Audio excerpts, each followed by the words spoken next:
everyone, my name is Julie. This is Keep Calm with Books and Coffee, and today I'm going to be starting a vlog slash, a vlog is a video diary, but this feels even more diary-like of my process of rereading the Raven cycle. This first vlog is going to be me rereading the Raven Boys, and it's going to be chock full of spoilers for both the book and the series because I have read this before. I love it, and this is me rereading it and kind of putting some connections together and theories together about the series as I go. This is one of my favorite series of all times, and it was the basis of my first tattoo. I just love it to pieces, so I'm going to be rereading it and sharing my thoughts with you, kind of all the connections I make as I go. I'm most familiar with books 1 and 2. I've reread the Raven Boys and the Dream Thieves more times than I can count. I usually get stuck on Blue Lily, Lily Blue, because I really don't like one of the narrators' voices in that book. So it usually kind of I usually get too weirded out and I stop. But I'm going to try to keep going through it, the whole thing, and have a video diary for each one of the books. But this is the start of the first one, so welcome and hang tight. This is probably going to be pretty long because I'm going to try to check in, if not every chapter, almost every chapter. So welcome to the vlog. So I just finished the prologue of the Raven Boys, and I think what I specifically love about the prologue is how it introduces Blue as a character so well, but also introduces the whole concept of this story that this is the year that Blue will fall in love, and if she kisses her true love, he will die. It sets up the whole timeline of the quartet, as well as Blue herself being like the central character of this story. I also really love how we go through kind of an easy, quick explanation of how the predictions work, but how Blue is the exception. And I just really love that about the introduction and how it quickly kind of goes through all these things of, how the psychic powers work, as well as how Blue has kind of thought they were silly and at one point and angry at another point, and now she's kind of just not even thinking about it.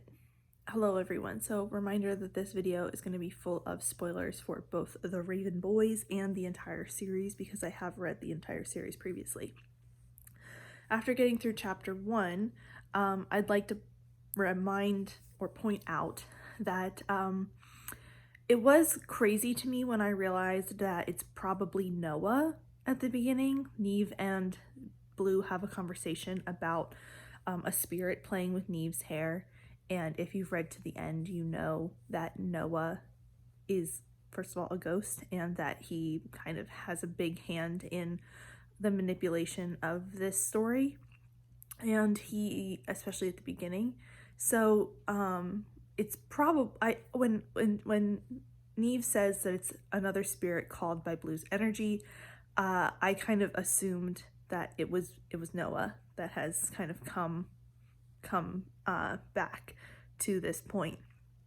So that, and then I'm also wondering, I'm gonna have to pay a little more attention at the end of the book to see if it's also Noah reenacting Gansey's death, or if it is like a spirit version of Gansey, because she talks about how he's smudgy and she can't really see like features on this spirit. She can only really see that he's wearing an Aglenby sweater and that she can make out the form of like a boy. So I'm curious to see at the end when I come back if that is actually Noah too, because Noah reenacts his death a few times. And I just want to see if that is also supposed to be Noah, or if that is Gansey's spirit from his like very brief death. So let's move on to chapter 2.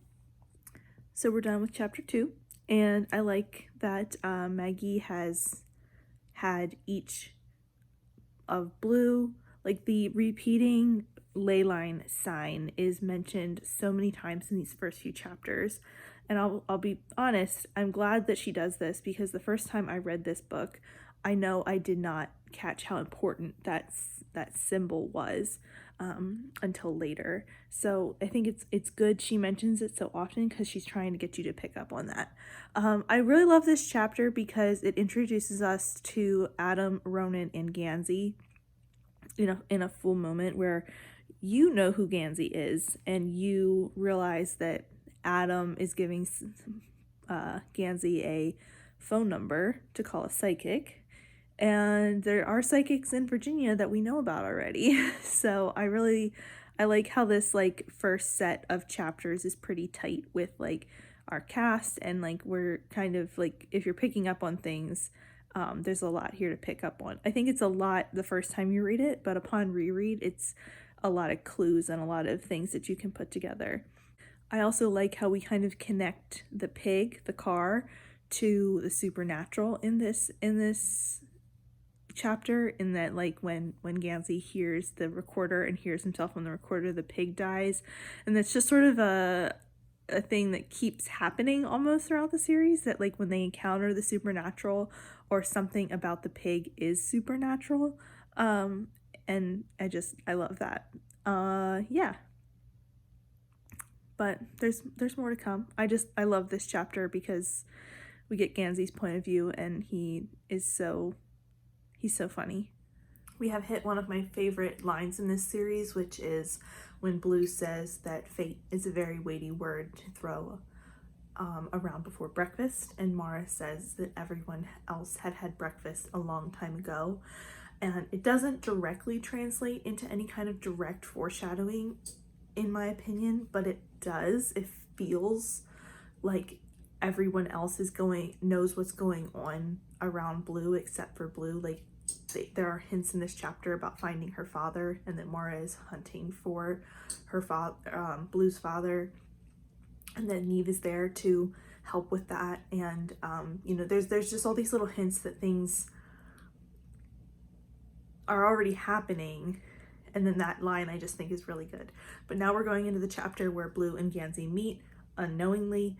This is one of my favorite scenes too in this book, because Blue and Gansey meet and they don't know that it's the other, and you know, everything. But I really like this chapter coming up, so I'm going to start on it. And yeah.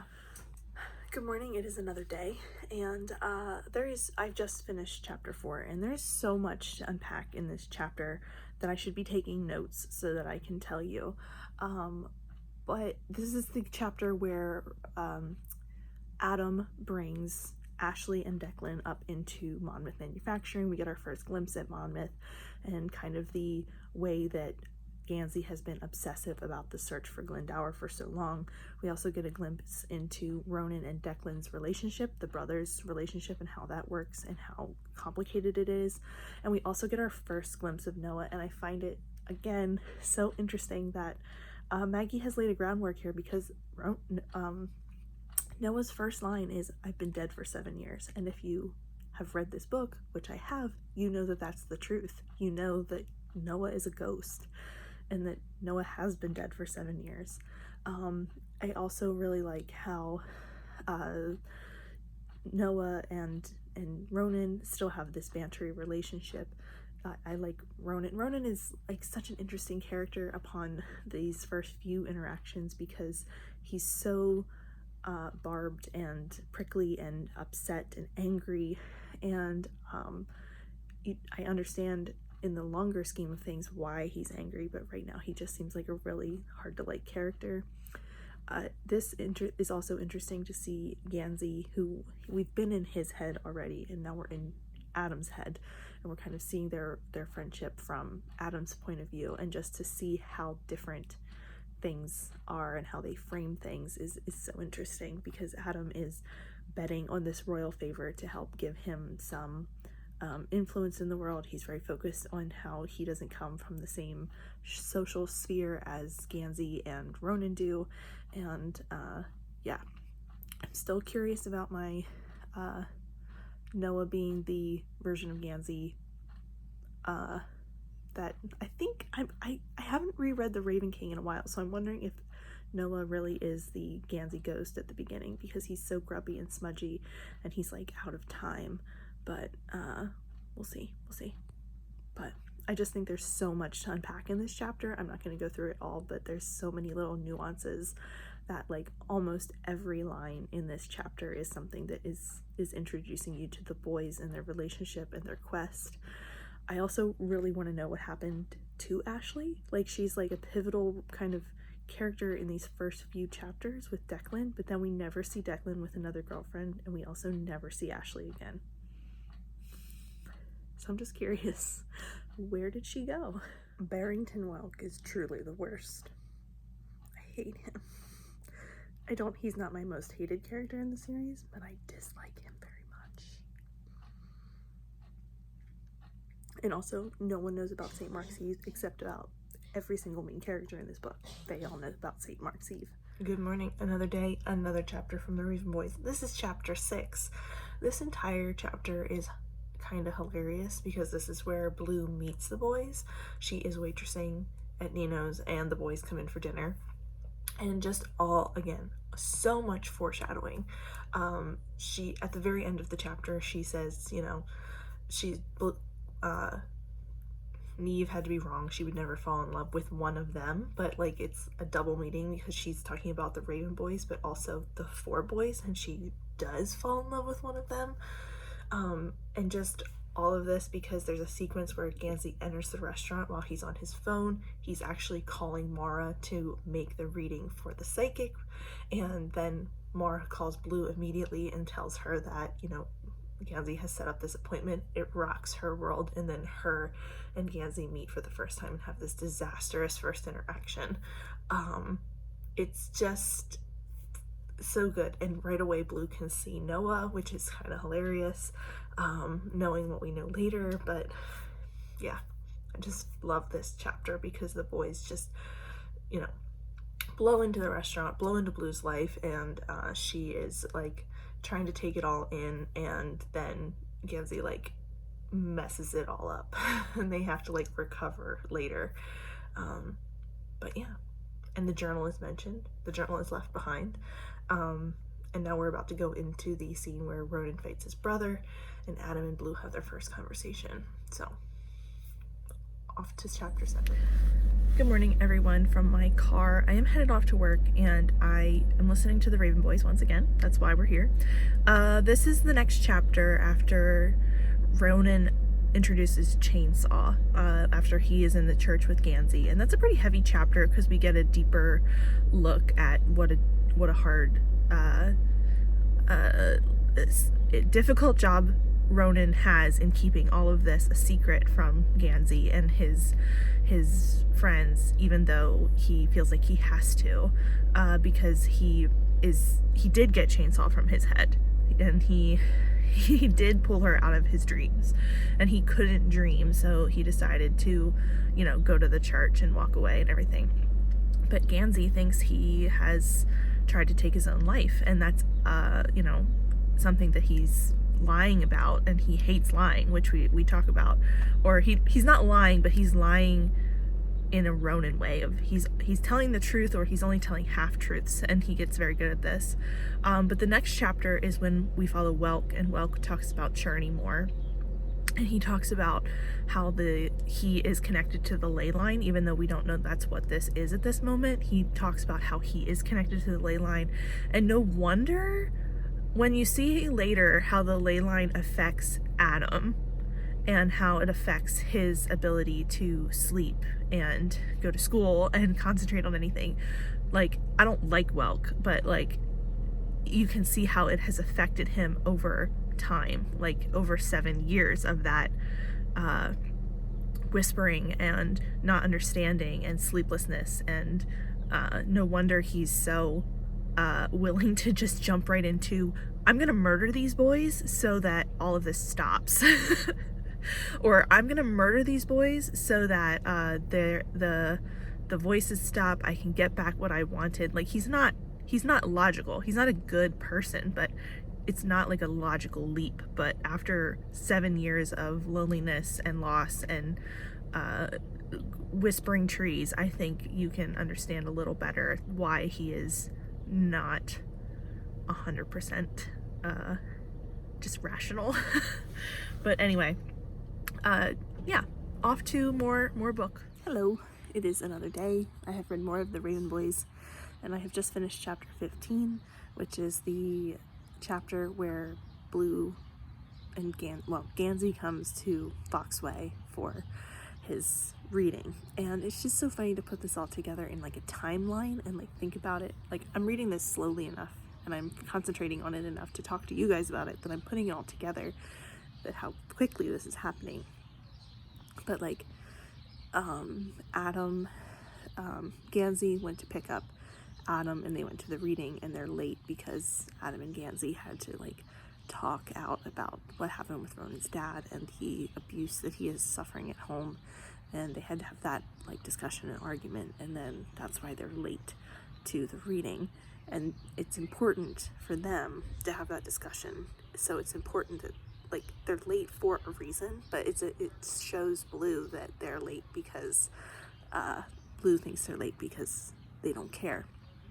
The whole reading sequence is so interesting because it's such a big clue about Ronan and like about Ronan's backstory and like everything about him. Like, that chapter reveals so much about Ronan as a character and his abilities and his like dreamer abilities, but you don't know any of that in the moment. And it foreshadows a lot that happens with Adam too. Like, all of the stuff that happens in that reading comes back later, including the part about there being, I think it's interesting, and I don't know if this is true, but they pull a card for Adam and Ronan, and then they pull 3 cards for Gansey. Blue's Page of Cups, another Page of Cups, and a death card for Gansey. And honestly, I think that second Page of Cups could represent like it could represent Noah and his possibilities, because even though he has died, he is full of the potential that he never fulfilled because he was murdered. He also has all the potential, and it's a beginning for he is the beginning point of all of this when he dies, and also when he fades away and starts all this with Gansey, and goes back and shows Gansey the image of the sleeping king. So like, he is the beginning of everything. He is the potential for all of this to start. So I have never thought about that before, but during the reading this time, I was like, they pull 5 cards for the 5 members of this group. And yeah, even though Mara like throws it away, I think that it's both representative of the fact that Blue is fated to meet these boys because the Page of Cups has her face on it, but also that there's 5 cards for the 5 members of the group, even though Noah isn't there. So at least that's my view of it after reading it so many times. But the entire sequence there is so interesting and so full of clues. When you go back and listen to it, it's so interesting. Now on to when Blue knows the boys. Okay, I'm watching this moment back where I'm talking about this, and I still think my point is valid about Noah and the Page of Cups, but I realize I keep saying that they pulled 5 cards. Ronan does not get a card. His card is not pulled. Kala does a reading basically for him because he demands to have something real be told to him, and he's told that his father died of a secret, and Ronan knows what it is when Kala touches him. So she does a reading of sorts for him, but she doesn't pull a card. So I wanted to like correct myself that like each boy in the group gets a reading of sorts. And I still like my point about the 5th card and like, or the 4th card, I guess, but each one of the boys gets a reading and a future foretold. Even Noah, even though he's not present in the room, I still think that's valid. And but I just wanted to clarify because I realized I kept saying that there were 5 cards pulled, and there's not. There's Ronan leaves before they pull a card for him. It's all here. It's all here. After knowing what happens at the end, it's all here. It's crazy. I want to know how she did that. Did she have the end written? Just the way Gansey is talking about Noah feeling familiar and reminding him of that moment where he was stung by the bees, and Ronan knowing that it's starting, and Noah specifically saying, "Don't throw it away," in that moment is so wild. Well done. Well done, Maggie. Excellent. So I'm in the middle of chapter 25, and it's the evening now, and I'm listening while I'm doing other stuff. And I would really love a fanfiction where Ronan teaches Adam to drive stick shift. I think that would be a really interesting, like, short little vignette, because I think you can really see how, like, the early stages of Ronan having a crush on Adam in this portion, with their banter, and how Ronan gets upset when Blue and Adam start flirting. And I just really like the sequence of events, how the boys and Blue are becoming friends over kind of this search, and how they're still working on it, and how school gets in the way, and then how they eventually go back to the wood. And this is one of my favorite sequences that we're about to go through, but I'm just excited about it because it's fun. Hello, so it's the next day, and I'm still listening to the Raven Boys. I have about 2 hours left. I'm really getting to the end now, and it has come so much faster than I anticipated. I love this book so much because I'm like keep wanting to come on here and be like, I just came out of this chapter and the next chapter is like my favorite chapter, but I want to say that after everyone because I love this book so much. But we are in the point where Blue is getting ready to go walk dogs and Gansey calls, and I love their phone calls as like a way that they get to know each other and this sort of like comforting thing that they do, and how it slowly becomes their thing that they call. It's almost like it's a little like intimate moment that they're not like kissing, but it's very comforting and soft when they call each other, and I love it. But Blue is about to go with Gansey into the woods to explore the church, which leads to them finding Noah's body. Again, this is a spoilery like diary entry vlog thing, so I'm afraid of telling you spoilers, but then I'm like, I've told you so many spoilers at this point if you're still watching.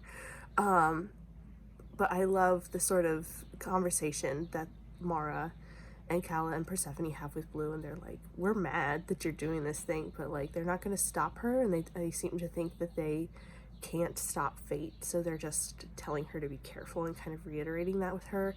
And I just love it, Blue and Mara's relationship so much, and also Persephone and Calla and Mara's relationship, how they're all such close friends, and they are, you know, doing this sort of like, they just have this business together, and they live together, and they like kind of co-raise Blue and all of this stuff, and it's just really, I really love their interactions. I would love a short story about how they met and how they became friends, because it just sounds like such an interesting, we only get like one tiny glimpse of it, and I just would love more.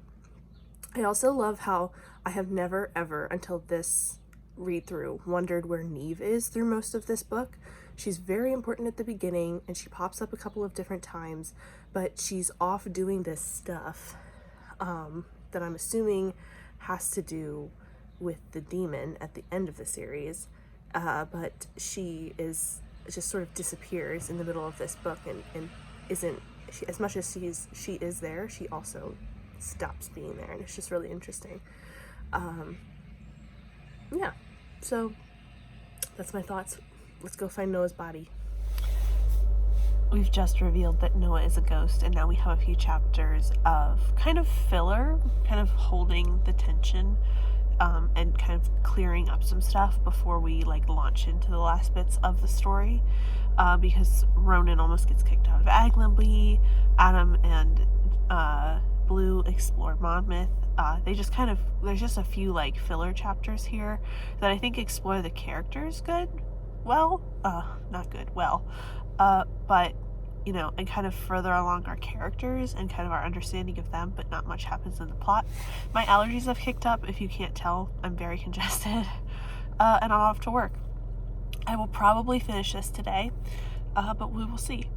But I don't have many thoughts on these chapters because they're really just character information. It's not super deep into the plot at this point. The revelation that Noah is a ghost was big, but I knew that was coming.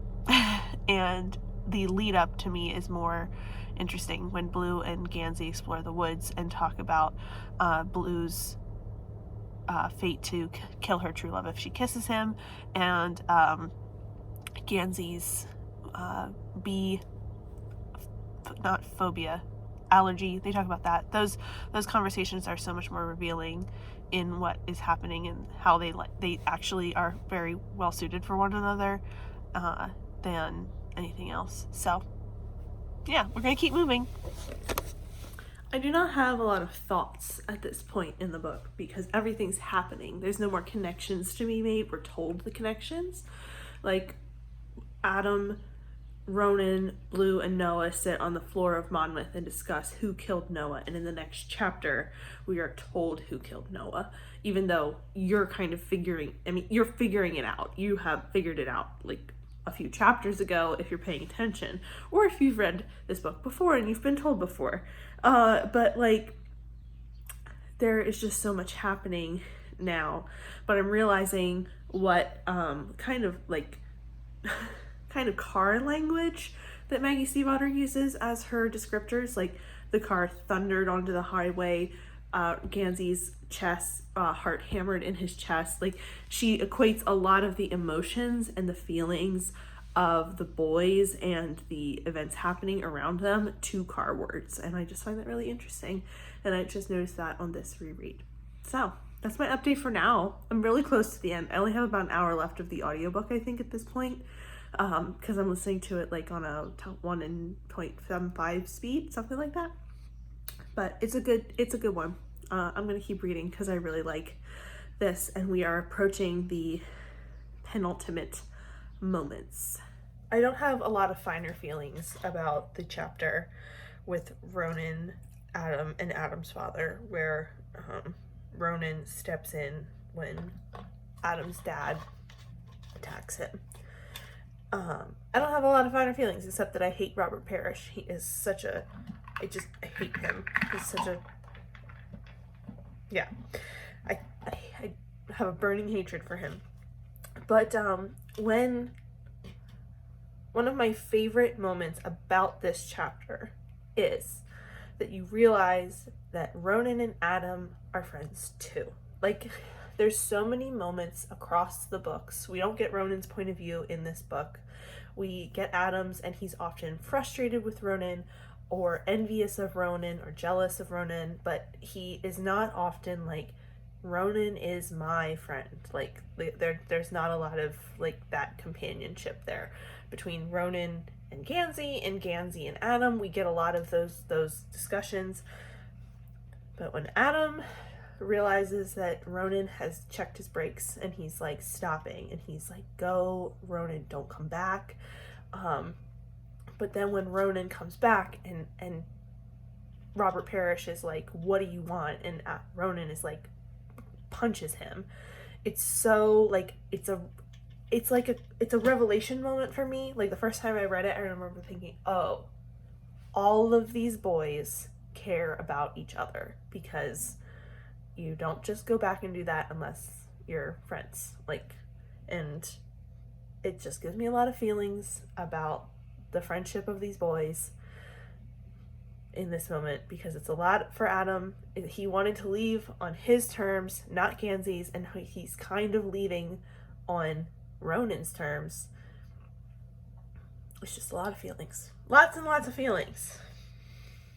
I said I don't have finer feelings, and then I proceed to tell you that I have a lot of feelings. I have honestly never thought about how many times Gansey's car gets stolen in these books. And how personal that is to him. But now I have. Now I've had that thought, and it makes me sad. Because it happens a lot. Final thoughts on this reread. I really noticed a lot of things this time that I've noticed before, but I put them together in different context, and kind of... I am excited to do this reread close together. I'm trying to reread them all, semi-close together, because I want to jump into Call Down the Hawk, and I want to have the full story in my brain, because I've really only reread the Raven Cycle in its totality like once. Like, I read The Raven King when it first came out, and then I reread it once, but I haven't reread it like all very close together in a long time. And since this is my favorite series of all time, I have to. I have to put it all together. But some more thoughts. Neve says that Calla reads Neve's day planner and says that she had a call with a man who offered to pay her to come to Henrietta and research the ley line. And they're theorizing that Welk is the man that is doing this. I'd like to put forth the theory that this is actually Greenmantle, because Welk doesn't have any money. He talks and laments and agonizes over the fact that he doesn't have any money. So I don't think that he would have the resources to have Neve come to Henrietta. So either it's Greenmantle, or I think that's a plot detail that doesn't make sense if it's not Greenmantle. And then I think we get the little hints of what's coming when Neve disappears from the mirrors and everything. She is going to talk to the thing that she was talking to while she was scrying. I really like how the conflict happens between the boys at the end. Just like, it's more character development again, that Gansey is arrogant. As much as I love him, he's arrogant, and he thinks he has the ultimate authority on everything. He's the leader of the group, but everyone challenges him in that, at least once throughout the end of the story. And I just really like how Adam has his point of view where he's like, I understand what I need to do here better than anyone. Him being the magician already, kind of in the group, and then becoming the magician is fitting, I think. What else happens? Welk gets dead. And I understand Gansey's appalled about it, because he doesn't want Adam to have killed Welk. He doesn't want that to have been the solution. But I understand Adam as well, being like, this is justice. Noah was murdered by Welk, and now Welk is dead. I didn't save him. I didn't directly murder him. So the conflicts there, the moral questions, I think are really interesting. I also noticed this time that Ronan tries out calling Noah Churney at the end, because it's funny when you realize that the boys call each other by their last names, especially Adam and Ronan call each other Lynch and Parrish a lot, but they all call Noah, and it's just a funny thing to notice that none of them had done that up until the end of the book. And then Ronan ends the book by being like, I took Chainsaw out of my dreams, and it's just so casually said, and then it ends the book. I can't imagine not having book 2 to jump into, because even when I read this the first time, book 2 was already out, that I jumped into book 2 immediately, because I needed to know what happened, because that last line is just such a cliffhanger. It's such a cliffhanger. So anyway, I'm planning on getting into book 2 here ASAP. I will have another one of these and hopefully more thoughts, but I really love rereading this one and putting everything together as I go. So that's it for me today. Thank you so much for watching. If you want to see me again, go ahead and hit that subscription button down below, and I will see you next time. Bye.